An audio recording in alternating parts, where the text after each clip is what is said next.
Okay, I want to start off, first of all, crediting Coach Lanning in Oregon. I think Dan's done a great job since he's been there and this season, and they got a very, very good football team. It's going to win a lot of games this year, as they have already, and he's done a tremendous job with that team. Next thing I want to do is thank our fans. That was awesome. Awesome that they came out in full force today. I want to thank our Zona Zoo, our students, who were in full go today. Our ticket office, our marketing department for selling out. Pretty awesome. And we're just getting started. And, we're sitting here at 3-3, 500 after 6 games, 6 games more to play. And, we're right now 2-2 at home. We need to, we got 4 more or whatever we have left home games-wise, 3 more home games. We have 3 more home games left, and excited about those coming up. But before those happen, we're heading to Seattle on Friday, and we got a big football game ahead of us against UW. Tonight, we didn't stop them. We turned it over, and that's usually a recipe for not winning the game. So we had 1st and goal on the 9-yard line in our opening drive. It would have been our 6th game that we scored on the opening drive. We've done that most of the time at this point, and we're sitting there at 1st and goal, and we fumble an exchange that we've practiced throughout all of spring and summer. So that was disappointing and frustrating. But we bounced back. We drove back down the next drive, kicked a field goal, and then after that, I think we couldn't keep up. They were going, and we weren't stopping them, and then we got stopped a couple times in a row and pinned them back and didn't get to stop. So it wasn't the type of game we wanted to have, but they played a complete game. Our players in the locker room, we tell them all the time, you win or you learn. And in this case, we learned, and we learned how to get better, and we'll go back and keep working and see if we can have the best Sunday we've had all year. On the fumble play, was the pacing of that the way you wanted it? Were they supposed to be kind of hurrying up to the line and snapping it quickly? Yeah, it was exactly that. Every part of the play was executed exactly how we wanted it. It was tackle over. Jordan Morgan was over on the other side. We had the formation we wanted. We had the tempo we wanted. To be honest, the pocket just wasn't big enough. Jacob just didn't give a big enough pocket. As he said, he goes, I didn't do a good job taking the exchange. He was the first person that ran off the field and just said, hey, that was on me. How hard is it on pass defense, the team as a whole, when you can't stop the run? Well, it's very hard. It's very frustrating. And stopping the run is in a lot of different phases. It's whether it's being gap sound, whether it's lining up properly, whether it's tackling, whether it's getting more people to the ball.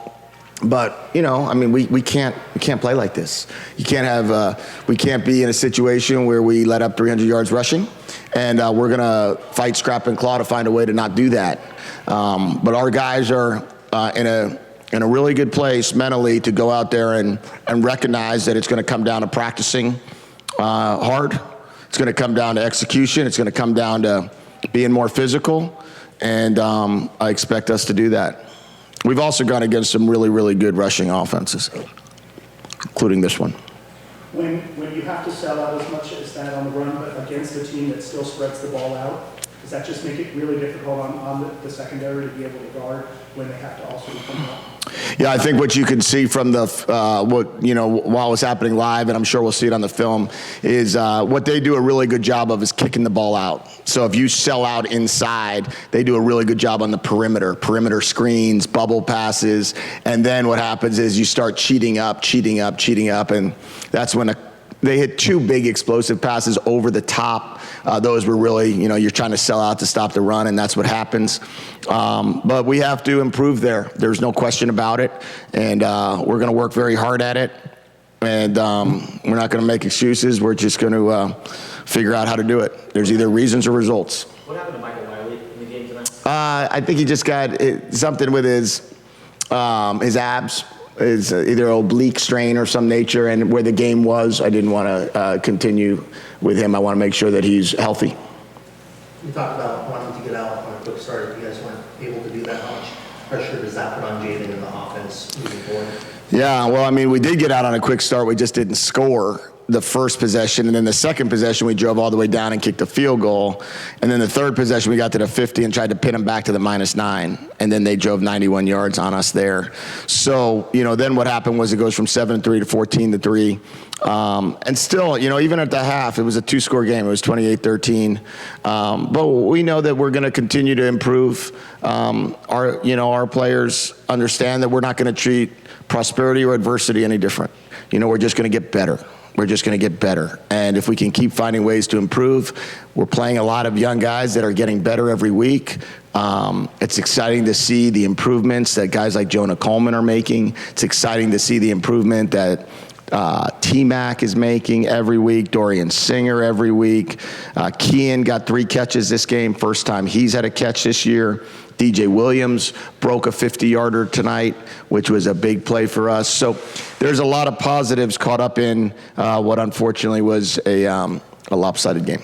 Similar to the Cal game, it was a close game at halftime, and then the other team kind of separated in the third quarter.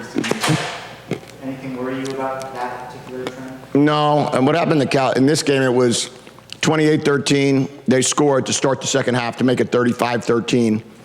And then we had exactly what we wanted on 3rd and 6, and the ball got tipped up in the air and picked. And then it's 42-13. And that's just what you have to deal with. And then after that, with 7 minutes left in the third quarter, I believe it was, we ended up scoring 9 points, and they ended up scoring 7 the last 20 minutes of the game. So in the end, I think it was a situation where, when the ball gets tipped up, the ball gets tipped up. We had a couple of those this year that we haven't caught. We had one that we did catch today, but we were offsides. But those are plays you got to make, and it was unfortunate it happened. After the last incomplete pass that Jaden threw, he kind of stomped his foot on the ground and seemed frustrated. Did you notice that? And what did you just see out of him? And it seemed like there were a few plays that the ones that he'd been making that he was overthrowing a little bit, or just a little bit off the kilter. Yeah, I actually thought that tonight his demeanor was the best it's been all year. Coming off the sideline, coming to communicate, telling me what he's seeing, telling me what he wants to get to. I thought he did a great job. I think we're all frustrated when we don't win. I think we're all frustrated when we don't move the ball and score. That's going to always be the case. But Jaden's a great competitor. I thought he handled himself extremely well tonight. And it was just unfortunate that on that, I think he was frustrated that we didn't maybe turn inside instead of outside when he threw the ball to his inside shoulder. It was really only his frustration, I believe. It was mentioned on the Pac-12 broadcast that Jordan McLeod's not with the team anymore. Can you elaborate on that? Nope, Jordan McLeod is not on the team anymore. You guys, on the last drive, kept in Christian Roland Wallace, Jerry Roberts, handful. Is there any thought to just taking all the starters out and just letting young guys play at that juncture? No. Is the answer to the defensive issues, I'm trying to find a way, I don't want to say is it on the roster, but are you confident it can get better at some point? Yeah, I think we have to. We have to find a way to continue to develop the players we have on our roster, continue to recruit well, and continue to get the players that we have playing defense right now playing at a higher level. And we're going to continue to work through that. We're going to continue to build off of it. And we can't put our defense in a bad position either. It should be 7-0. And then, then they got the stop. And then we should have the ball again and have a chance to go up 10 or 14-0. But instead, it didn't go that way. So who knows what the game would have looked like if we were in that situation. So we're a full team. We're a complementary team. There's some plays that I thought our defense played an outstanding fourth quarter. Really, the last 5 minutes of the third and fourth, and they were playing their starters all the way until, I think, 9 minutes or 8 minutes left. And I thought our defense did a great job of continuing to go out there and fight. And that's a credit to the defensive coaching staff, and that's a credit to our defensive players. They fought and fought and fought. They tried to get a strip. They tried to get a pick, and credit to them. How much of a factor in their success rushing the ball is the threat of Bo Nix also rushing the ball? And what can you learn from that when you have some more dual threat quarterbacks coming up here on the schedule? Yeah, I mean, they're challenging. They're very challenging to defend. They're very challenging to deal with. They do a really good job. This program has been going on now for a long time. There hasn't been many hiccups in, their recruiting cycles and what they've accomplished. And they have a lot of good players on that team. Bo Nix being one of them. But it's a program that has done a great job in the Pac-12 for a lot of years, and we know that we've got to find a way to match that in the years to come. Getting back to the crowd, you had said on Thursday about wanting to see people keep coming back.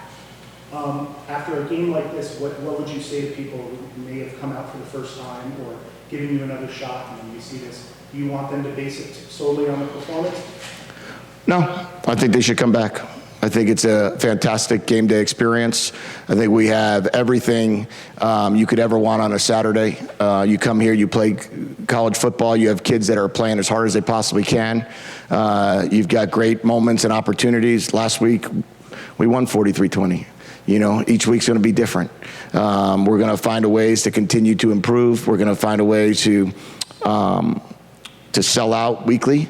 And I believe that we should sell out again when we play USC. Is a game like this one where you can kind of measure yourself and see where you're at to get to maybe where Oregon is, or the quote-unquote top teams in the league? Yeah, I think I don't know if we're measuring ourselves. I mean, we played Mississippi State here, and I think they're sitting at 5-1, and the only game they lost was a weird game at LSU. But we don't measure ourselves against Mississippi State. We don't measure ourselves against Oregon. We measure ourselves against ourselves. And we have a standard. And our standard is to perform at the very best every opportunity we have. And if we can continue to do that, there's going to be a lot of wins in our future. We love our kids. We have a lot of young kids. We have a lot of kids that you're going to be covering for the next 2, 3, and 4 years. So we're just going to get better. And as we continue to get better, more and more people will want to join this program. And as they continue to want to join this program, we're going to be in that same position as the teams that have been able to recruit for 5, 7 years to the exact same system. Last question. How difficult does it make Jedd and Delores' life when Oregon is just able to kind of pin their ears back and come right out? Yeah, you never want to be in a situation where they know you're throwing. That's always a challenge.